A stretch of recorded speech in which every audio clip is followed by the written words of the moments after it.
అది అసంతృప్తిగా తృప్తిగా ఏం లేదు. అదే ఫెయిల్ అన్నట్టు యాక్చువల్ చెప్పాలంటే. అంటే టీఆర్ఎస్ పాలనకు కాంగ్రెస్ పాలనకు తేడా ఉంది సార్. చాలా డిఫరెంట్ ఉంది. ఈ ఈ కాంగ్రెస్ ప్రభుత్వం ఒక నిర్ణయం తీసుకోవాలంటే మంత్రులతో అడగాలి, ముఖ్యమంత్రి అడగాలి, ఢిల్లీకి పోవాలి, 3 పర్మిషన్లు వచ్చేసరికి కాలం అంతా అయిపోతుంది. అది ఇక్కడ అదే టీఆర్ఎస్ అయితే ఒక్కటే సీఎం ఒక నిర్ణయం తీసుకుంటే కమిటీ చెప్తే అప్పుడు అయిపోతుంది నిర్ణయం. చాలా తేడా ఉంది. ఆయన అనుకున్న పని ఈ రోజు చేస్తాడు, ఈయన అనుకున్న పని 2 నెలలు కావాలి, సంవత్సరం పట్టవచ్చు. చాలా డిఫరెంట్. నిర్ణయాలు తీసుకునే శక్తి రకాలు లేదు. ఢిల్లీకి పోయి నిర్ణయాలు తీసుకోవాలి. అయితే మేడిగడ్డ కూలింది, కాళేశ్వరం అవినీతి జరిగింది, అసలు నిజంగా అవినీతి జరిగింది. వాళ్ళు కావాలని దుష్పాచారం చేయాలని చెప్పి ఓరవలేనితనం పెట్టి వాళ్ళు అది యాక్చువల్గా ప్రపంచంలో పెద్ద లిఫ్ట్ ప్రాజెక్టు. అది గొప్ప మామూలు విషయం కాదు కట్టడం. కాకపోతే కొద్ది లేట్గా ఎంత తొందరగా కట్టింది. కొద్దిగా గవర్నమెంట్ స్పీడప్ చేసి కొద్దిగా రైతులకు నీళ్ళు అందియాలన్న తృప్తితో కట్టించారు. చిన్న చిన్న పొరపాటు జరగవచ్చు, కానీ అది పొరపాటు. అది అవినీతి సొమ్ము తినలేదు, రూపాయి బిల్ల కూడా వేస్ట్ కాలేదు. అక్కడ అది దుష్ప్రచారాన్ని వాడుకుంటున్నారు. నెయ్యాలి మళ్ళీ గవర్నమెంట్ నిన్న స్పందించి మన ప్రతిపక్ష నాయుడు పోవటం వల్ల నీళ్ళని కూలిపెట్టి ఇప్పుడు నీళ్ళు ఎట్లా అయినాయి, ఇప్పుడు కూలిపోలేదు అని కావాలని వాళ్ళు పబ్లిక్లో కొద్దిగా మైల్ ప్లస్ కావాలి, ఇంకా ఎంపీ ఎలక్షన్ కూడా లబ్ధి పొందాలని అది వాడుకుంటున్నారు. రానున్న పార్లమెంట్ ఎలక్షన్లో మీరు ఎలాంటి సూచనలు ఇస్తారు? సూచనలు ఇవ్వటం మెయిన్ బీఆర్ఎస్ పార్టీ వద్దు, ఫస్ట్ టీఆర్ఎస్ కావాలి. 2 ఫస్ట్ ముఖ్యమంత్రి మన ప్రధాన ప్రతిపక్ష నాయకుడు ముఖ్యమంత్రి గారు కూడా కొన్ని మారాల్సిందే. నేను అక్కడకుంటా నా చెప్పింది వేదం, నేను చేసింది వేదం అనేది కలవదు. పబ్లిక్ ఏం కోరుకుంటున్నారు, ఏం చేసుకుని నిర్ణయాలు తీసుకోవాలి అనేది నిర్ణయాలు తీసుకొని చేయాలి. మా ఎమ్మెల్యే గారికి కూడా నియంత పోకూడదు.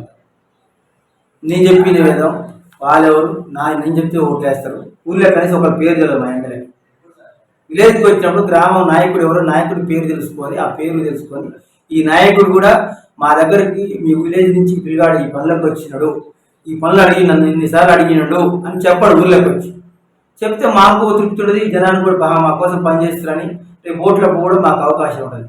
ఆ మాట చెప్పాడు మా ఎమ్మెల్యే గారు. అది కూడా చెప్పాలి. ప్రతి విలేజ్కి వచ్చినప్పుడు మా లీడర్ పేరు తెలుసుకోవాలి, ఎవరు పని చేసి పేరు చెప్పాలి పబ్లిక్లో. అప్పుడు మాకు తృప్తి, జనాలకు కూడా మా కోసం పనిచేస్తారని నమ్మకం ఉంటుంది. నాకు ఓట్లు ఎక్కువ పడుతుంది, మేము ఇంకా ముందుకు పోగలుగుతాం. పక్క మంటలు చెప్పిన మాటలే వినటం కరెక్ట్ కాదు. సార్ కూడా చాలా తెలుసుకోవాలి కొన్ని విషయాలు. అయితే ధరణి పైన కూడా చాలా ఆరోపణలు వస్తాయి సార్. ధరణి పైన ఆరోపణలు ఉత్తమ మాటలు. అది ఎక్కడైనా అసెంబ్లీ ల్యాండ్ కుంట ఉన్నా ధరణి చూపించదు. నెంబర్ 1 పాలసీ ఇది. దేశం వల్లే మంచి పాలసీ ధరణి. అవినీతి పనులకు సందు దొరకట్లేదు. వాళ్ళు ఎందుకు ప్రతిపాదన చేస్తున్నారంటే రియల్ ఎస్టేట్ వ్యాపారాలు కాంగ్రెస్ వాళ్ళు ఎక్కువ ఉన్నారు, ఆ దందా సంపాదించే వాళ్ళు ఎక్కువ ఉన్నారు. అందులో వాళ్ళకి సందు కావట్లేదు. ఏడ ల్యాండ్ కబ్జా చేసుకుందామన్నా కావట్లేదు. అది ధరణికి ఎక్కింది, 7 పోయినా కోటి పని జరుగుతుంది. దానికి ధరణి లేదనుకో ఎంఆర్ఓకు వాడికి ₹1 ఇచ్చి ఇలా మార్చుకుంటే పేరు మార్చుకుందాం చేసి వాడిని మాయపా చేసి 2 లక్షలకే గ్రౌండ్కి ఇచ్చిపోదామని చూస్తున్నారు. ఆ ప్లాన్ కుదురుతలే ధరణి ఉండటం వల్ల. ధరణి మంచిది. ధరణి స్కీమ్ వల్ల రైతులు అందరూ బ్రహ్మాండంగా ఉన్నారు. ధరణి వల్ల నష్టమే లేదు. అయితే సార్ ఇప్పుడు మీ ఊరి చివర్ల నడి రోడ్డుపై పెంట దిబ్బలు పోస్తున్నారు. ప్రజలకు చాలా ఇబ్బంది అవుతుంది, ప్రయాణికులకి. అక్కడ ఉన్న కొంతమంది జనాలు కూడా వచ్చిపోయే రహదారిలో ఉన్న వాళ్ళు కూడా వాయిస్ ఇచ్చారు. దాన్ని మీరు ఎలా నిర్మూలించగలుగుతారు? దాన్ని నిర్మించాలంటే ప్రజలు కూడా మా ఊరు గ్రామ ప్రజలు కూడా నిర్ణయాలు తీసుకునే నిర్ణయాలు కూడా కొద్దిగా మంచిగా తీసుకో. ఎవరైతే పని చేస్తారో వాళ్ళకి అధికారం యుద్ధం చేసేందుకు కత్తి ఇవ్వాలి. యుద్ధం నన్ను చేయమని కత్తి ఇంకోనికి ఇస్తే ఎలా చేయగలుగుతామండి? అది కూడా మా గ్రామ ప్రజలు తెలుసుకొని ఆ నిర్ణయం అనేది ఆ యుద్ధం ఒకరికి కత్తి ఒకరికి చేస్తే అది ఎట్లా చేయాలనేది చూపిస్తాం మేము. దాన్ని ఎట్లా చేయాలి? అంత ఈజీ పని. దాన్ని శుభ్రం చేయడం పెద్ద గొప్ప ఏం లక్షలు కావు, 1000 కావు, ఏం కావు, ఈజీగా చేయొచ్చు, శుభ్రం చేయొచ్చు. అవసరమైతే గవర్నమెంట్ ల్యాండ్, మా ప్రభుత్వ ల్యాండ్ ఉన్నది, అది అలాగే ప్లేస్ కూడా చూపించచ్చు. మా గ్రామ ప్రజలు సింపతి పడిపోయి ఈ కత్తి ఒకరికి యుద్ధం చేయమంటే ఏమేం చేయలేము. అదేదో గమనించి గ్రామ ప్రజలు గుర్తించుకొని అది 2 మాకు ఇస్తే అప్పుడు దాన్ని ఎట్లా చేయాలో మా ఊరిని మండలంలో నెంబర్ 1 నిలబెడతారు. అయితే మీకు ఎలాంటి పదవులు లేకుండా కూడా ఊరిని కొంతమేరకు డెవలప్ చేసినామని చెప్పి ప్రజలు అంటున్నారు. సీసీ రోడ్డు పోవడం కానీ రకరకాల పనులు ఎలా సాధ్యమైంది మీకు? అది సాధ్యమని నాకు ఎక్కువ ఇంటికన్నా కూడా 50% కేటాయింది, కానీ ప్రజల పబ్లిక్ నాకు 100% కేటాయిస్తాను. నాకు ఎక్కువ ఇష్టం పబ్లిక్ పని చేయాలి. పని చేస్తే 90 పని వదిలిపెట్టి ఆ పని ముందుకు పోయేస్తాను. నా జీన్స్ అది, నా బ్లడ్ అది, నాకున్న మైండ్ తత్వం అది. పబ్లిక్ సేవ చేయటమే నా ఇంటికన్నా ఎక్కువ విలేజ్ని ఆదరిస్తాను. ఏ పనైనా వచ్చి నాకు తీసే నష్టం వస్తుందన్నా చేసి పడేస్తాను. మిషన్ భగీరథ ట్యాంకులు యాక్చువల్గా మా ఊరు ఎవరు చేయలేదు. ఫస్ట్ మిగతా కాంట్రాక్టులు పెద్ద పెద్ద ట్యాంకులు పెద్ద పెద్ద ఊళ్ళు పంచుకున్నారు. ఫస్ట్ ఇది వదిలిపెట్టింది మా రుద్రారం. మా ఎమ్మెల్యే గారు విజయ్ మీరు చేయి ఎరువాలి అందరూ అంటే నేను చేసిన. నష్టం అవుతుందని తెలుసు అయినా చేసిన. సీసీ రోడ్లు అన్ని సీసీ రోడ్లు బలగొట్టాలి, ఎవరు చేయలే, ముందుకు రాలే. చిన్న ట్యాంకులు డబ్బులు మిగిలిన రాలేదు. నేను నా ఊరు పుట్టిన ఊరు, నా ఊరు నేను చేస్తే ఇప్పుడు ఎల్లకాలం ఉపడుతుందని నేను చేసిన. నష్టపోతుందని తెలిసి కూడా విలేజ్ కోసం, పబ్లిక్ నా ఊరి కోసం. అయితే ఇక్కడ ఎంపీటీసీ ఉన్నాడు కదా, ఆయన పరిపాలన 2 ఊర్లలో ఏ విధంగా ఉంది? ఆయన నిధులు తెచ్చి మీ ఊరికి ఎలాంటి డెవలప్మెంట్ చేసిండు ఎంపీ గారి నిధులతో? ఎంపీటీసీ గారు 1 రూపాయి బిల్ల కూడా మా ఊళ్ళో ఏం పని చేయలేదు. ఆయన ఇచ్చిన హామీనే ఆడపిల్లలకు 6 తులం బంగారం పెడతానని చెప్పి ఆయనే మాట మార్చి 6 తులం బంగారం 30,000 అని చెప్పి 15,000 కూడా ఇచ్చుకుంటూ, ఆ 15,000 కూడా కొంతమందికి ఇచ్చుకుంటూ పోతున్నాడు. ఆయన ఇచ్చిన హామీనే. అందుకు ఆయన స్వదాగా గవర్నమెంట్ ఆయన ద్వారా ఎంపీటీసీగా మా విలేజ్ ఒక్క పని కూడా చేయలేదు, ఏం చేయలేదు. సార్ చేసిన పనులన్నీ మనం చేసిన పనులే.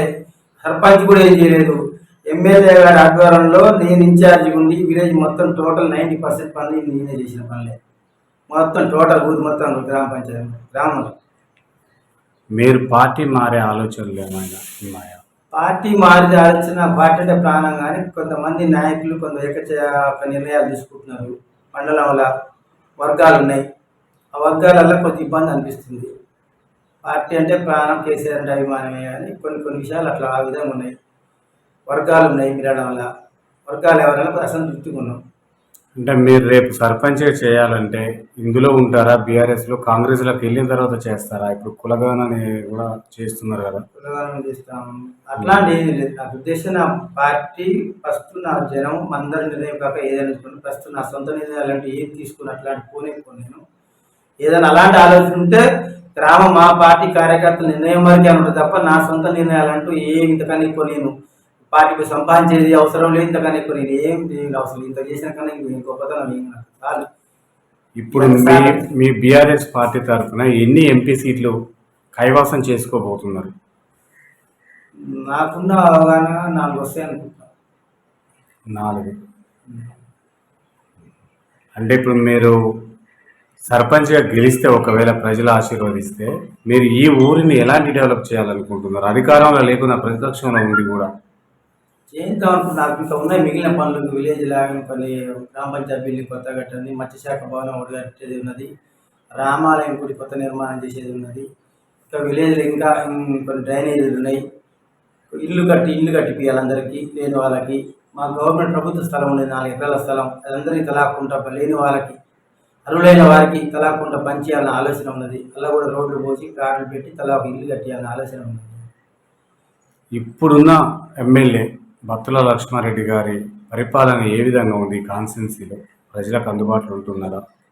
రైతుల పరిపాలన ఫస్ట్లో ఏదో అన్నం పెట్టి గిన్నం పెట్టి అని చెప్పినారు, కానీ అసలు ఆయన పేరు ఎత్తులో లేరు. ఇప్పుడైతే ఈ మధ్య 2 నెలల నుంచి మాత్రం లక్ష్మారెడ్డిని మర్చిపోతున్నారు కూడా. అప్పుడే ఎందుకు, ఎక్కడ జాప్యం? ఎందుకు మర్చిపోతున్నారు? అతనికి వాస్తవంగా వ్యక్తిత్వంగా మంచివాడు కావచ్చు, కానీ ఈ పరిపాలన పట్టు, ఈ రాజకీయాల గురించి అంత మరి అవగాహన ఉన్నదో లేదో మాకు తెలియదు. కానీ అంత అసలు ఇప్పుడు మొన్న రైతులు ఒడ్ల మద్దతు రేట్ లేక, ఇంతకుముందు ఎంత రేటు ఉండే, ఇంతకుముందు భాస్కరరావు గారు రైతు ఒడ్లు పడినాయంటే కలెక్టర్ని, ఎస్పీలని పిలిపించి, మిల్లర్లు పిలిపించి మద్దతు రేటు పడదాకా ఒక్కోపోయేది. మొన్న ఈ యాసైటర్లో ఒక్క నాయకుడు అలా ఒకరు వచ్చిన వాళ్ళు లేదు. ఏ మిల్లు కాడికి వచ్చి ట్రాఫిక్ జామ్ అయితే కూడా ఒక పోలీసు వచ్చిన జాగాలు లేవు. ఇంతకన్నా నిదర్శనం ఏం కావాలి మాకు రైతుకు కావాల్సింది మెయిన్ పట్టు, రైతులకు మద్దతు ధర, మిల్లర్ల కాడ రేటు పెట్టియాలి. మాకున్నదే మిరాడంలో. అదే లేనప్పుడు ఇంక మాకు ఏం పని చేస్తున్నట్టు అర్థం. ఓన్ ఉదాహరణ అదొకటి చాలు మాకు. అంటే గతంలో ఉన్న జిల్లా మంత్రి, ఇప్పుడున్న జిల్లా మంత్రులకు తేడాలు ఏంటి? గతంలో జిల్లా మంత్రి పనిచేసే మంత్రి కేసీఆర్, ఇక్కడ మంత్రి మాటలు ఎప్పుడు సీఎం కుర్చీ ఎక్కాలన్నా, ఎప్పుడు నాకు హోమ్ మినిస్టర్ ఇస్తారు ఆ పదవుల కోసం కొట్టడం మినిస్టర్లు ఇప్పుడున్న మినిస్టర్లు అప్పుడున్న మినిస్టర్లు పదవులు కాదు కేసీఆర్ చెప్పిన పని అమలు చేసే బాధ్యత అప్పుడున్న మినిస్టర్లు. మహిళా ఉచిత బస్సు పైన ప్రజలు ఏమంటున్నారు, మహిళలు ఏమంటున్నారు? మహిళా ఉచిత ప్రయాణం వల్ల మహిళలు ఒకరిద్దరు కొంతమంది సంతోషపడుతున్నాం కానీ మిగతా 70 మంది పంచాయతీ గొడవలు అవుతుంది. అలా భార్య భర్తల గొడవలే కావటం, బస్సుల కండక్టర్లు కొట్టడం, భర్త మాటిన కూడా పిల్లం ఆధార్ కార్డు వేసుకొని పోవటం, బస్సుకు పోవటం. అది కరెక్ట్ కాదు. ఆ స్కీమ్ ఇస్తే పురుషులకి ఇవ్వాలి. ఆ స్కీము ఆ మహిళలు పెట్టడం ఆ స్కీమ్ మంచిది కాదు. పురుషులు ఇల్లు విడిచిపెట్టి 3-4 రోజులు పోరు. పురుషులు ఎట్లా పని మీద యజమాని, కుటుంబ యజమాని పనుల మీద పోతాడు. ఆడ మనిషికి అందరికి ఏం పని? ఏ కుటుంబంలో కొంతమంది కుటుంబంలో పెద్దలు ఉంటుంది. ఆడ మనిషికి అందరికి కుటుంబం. ఈ ఊరి ఓటర్లకి, కాన్స్టిట్యున్సీలో ఉన్న ఎంపీ ఓటర్లకి ఏం చెప్పదలుచుకున్నారు? చెప్పేది ఏం లేదు సార్, స్వార్థాలు పెరిగిపోయినాయి. టీఆర్ఎస్ గవర్నమెంట్లో అంత మంచి మంచి పదవులు ఇచ్చి అనుభవించిన టీఆర్ఎస్ పెద్ద పెద్ద నాయకులు, ఉప ముఖ్యమంత్రి, ఎమ్మెల్సీలు, ఎంపీలు అయిన వాళ్ళు, రాజ్యసభ సభ్యులు అయిన వాళ్ళు, అన్ని హోదాలు అనుభవించిన వాళ్ళే ఇలా పార్టీలు మారి స్వార్థపరులు. స్వార్థం ఎక్కువైపోయినది ఫస్ట్ ఆఫ్ ఆల్. 2 కేసీఆర్ గారు కూడా పార్టీ కూడా ఎమ్మెల్యే గారులైనా ఓడిపోయిన ఎమ్మెల్యే గారైనా పబ్లిక్ ఏమనుకుంటున్నారు అనేది ఫస్ట్ పబ్లిక్ గురించి కూడా ఆలోచించుకొని నిర్ణయాలు తీసుకోవాలి. నాకేం తక్కువ, నేను రాజుని, నేను చేసే అన్ని పనులు కరెక్ట్ అనుకోవడం కూడా కరెక్ట్ కాదు. ఆ నిర్ణయాలు అనేది ఆచితూచి నిర్ణయాలు తీసుకొని ఇప్పటికైనా మారితే మళ్ళీ బ్రహ్మాండంగా మళ్ళీ 5 ఏళ్ళ గవర్నమెంట్ టీఆర్ఎస్ గవర్నమెంటే. ఇప్పుడు మీరు అధికారంలో ఉన్నప్పుడు ఇప్పుడున్న అధికార పార్టీ ప్రతిపక్షంలో ఉండి కుటుంబ పాలన అన్నారు కదా, ఇప్పుడు వాళ్ళది కుటుంబ పాలన అవుతుంది. మరి మీరు ప్రతిపక్షంలో ఉన్నారు, మీరు ఏ విధంగా చూస్తారు దీన్ని? కుటుంబ పాలన ఇప్పుడు ఆల్దవుతుంది. నా పిల్లానికి ఎంపీ, నేను ఎంపీ మినిస్టర్, నా కొడుకు ఎంపీ, నేను ఎమ్మెల్యే. కుటుంబ పాలన ఆల్దైంది. ఇప్పుడు వేరే కుటుంబ పాలన అయిందని అంటున్నారు కానీ ఎక్కడ తప్పు చేసినారు? కుటుంబ పాలన ఏం తప్పు? కావాలని చెప్పి ఆ లిక్కర్ కేసులు కావాలని పెడుతున్నారు. రాజకీయ దురుద్దేశంతో తప్ప అది అవినీతి కానే కాదు. ఆ బీజేపీ మోడీ గారికి అడ్డం ఉండొద్దు, ప్రతిపక్షం ఉండొద్దు అనేది రాజకీయ ఎలక్షన్ల ముందు కావాలని ఎంపీ సీట్ గెలవాలని అరెస్ట్ చేసి కవిత గారిని తప్ప అవినీతి అనేది టీఆర్ఎస్ లేదు, జరగలేదు, జరగదు కూడా. జరిగేది ఏమన్నా ముందు జరిగేది అవినీతి కాంగ్రెస్ గవర్నమెంట్లే. జరుగుతుంది కూడా, ఇంకా స్టార్ట్ అవుతుంది.